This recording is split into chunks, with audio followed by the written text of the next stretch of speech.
Another 18 minutes.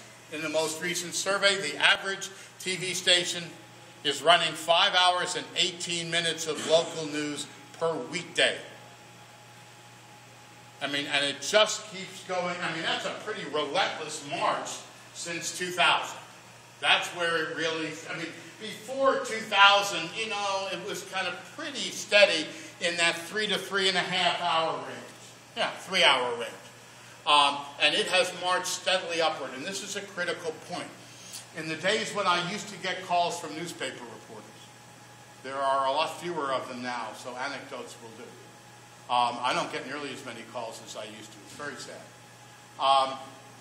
What I try to explain, you know, in 2009 and 2010 is you can't look at what's going on, and some of you have heard me say this before, you can't look at what's going on in TV news through the lens of what's going on in newspaper. Newspaper is suffering from some critical systemic problems. And I was arguing that TV was suffering from a recession. And if you want to see what's going to happen in TV, don't look at the employment numbers. That's a recession related. Look at the hours of news. Because part of what you see, and if you look at this parallel closely, what you see is newspapers are not only cutting staff, but they're cutting pages. Okay, they're cutting days. I mean, you know, they're making dramatic drops. TV, on the other hand, is expanding news. And one of the things that I noted before is you can't, doing more with less is not a long-term strategy. I said that last year, this convention.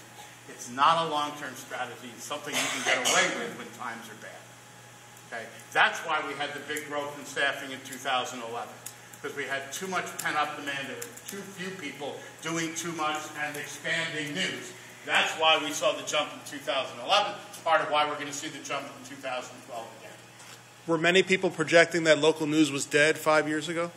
Well, I mean, I think the problem is that you had most of the people writing about what's taking place in television were newspaper reporters, and they want to see what's taking place in TV through the lens of their own experience. And I understand that. That's human nature. It's easy to let that happen.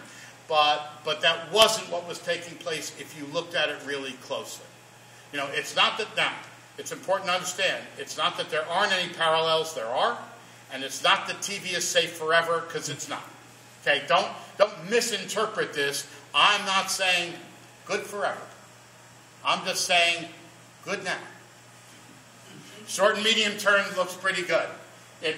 Longer term TV faces a lot of challenges.